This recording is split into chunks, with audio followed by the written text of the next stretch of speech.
How has the quality of life changed for the average Afghan since then? The quality of life has changed dramatically for Afghans. One, they've regained their sovereignty. Now they're able to make their own independent decisions.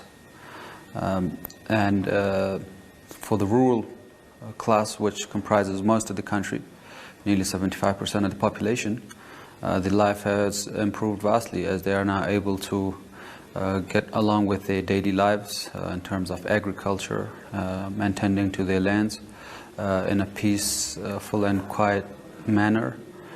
The urban life has changed, perhaps for the worse, because the standards of living, due to the artificial economy that was created by the 20-year occupation, it disappeared overnight. So that quality of life or standard has decreased due to the cutting off assistance by the foreign forces, and also due to the imposition of the sanctions and freezing of assets. The Taliban has been criticized for the treatment of women under this new chapter for Afghanistan. How would you describe the rights of women under Taliban control? The rights of all human beings, not specifically women, but also men, children, the rights of the parents, the rights of the neighbor, the rights of this planet that it has on us, are all very clear in our Islamic texts, in the Quran, in the Hadith, and in the jurisprudence. So all the rights of every individual is known, and the new government of Afghanistan is not enacting something that is alien to this society.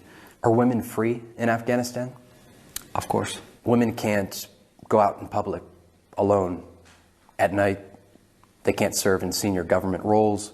They have to be covered when they go into the streets of Kabul. How can you describe this as free?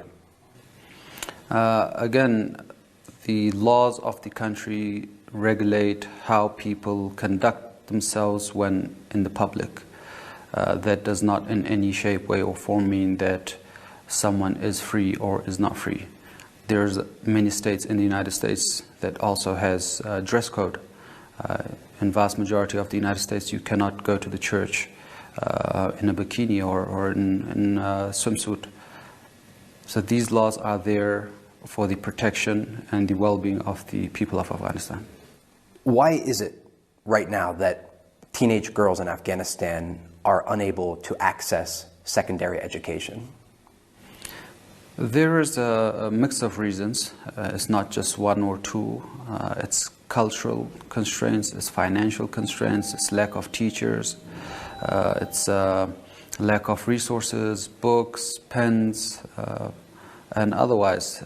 And interconnected to that is the sanctions and the freezing of assets, which has prevented the ability of the government to provide the quality of education that it does want to provide to its citizens.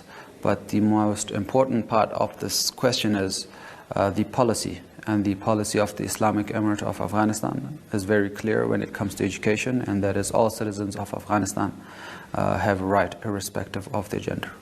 When do you think these young women will have access to secondary education? Is there a level of aid that needs to be provided to this country? Will there be a time that young women can get the same education as young men in Afghanistan?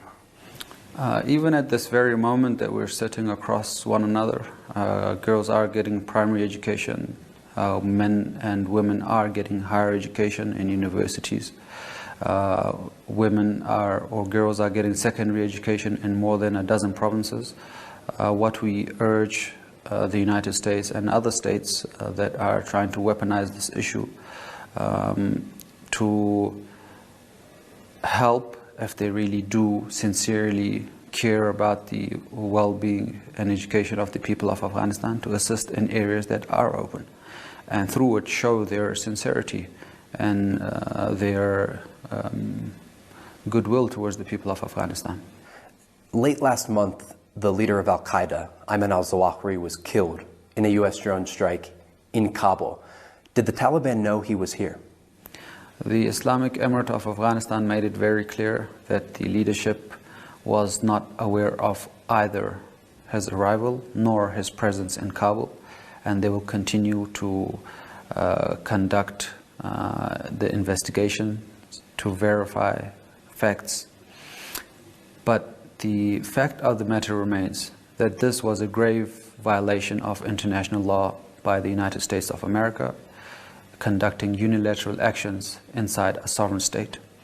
In line with international laws, the United States should have had the decency to at least inform the government in power if they did perceive any threats or any individuals that were a threat to the security of the United States, to inform the authorities and let the authorities take the appropriate actions in order to address their problem. So this is again a very dangerous and serious violation by the United States. And we urge the United States to remain committed to the Doha Agreement that they signed with the Islamic Emirate.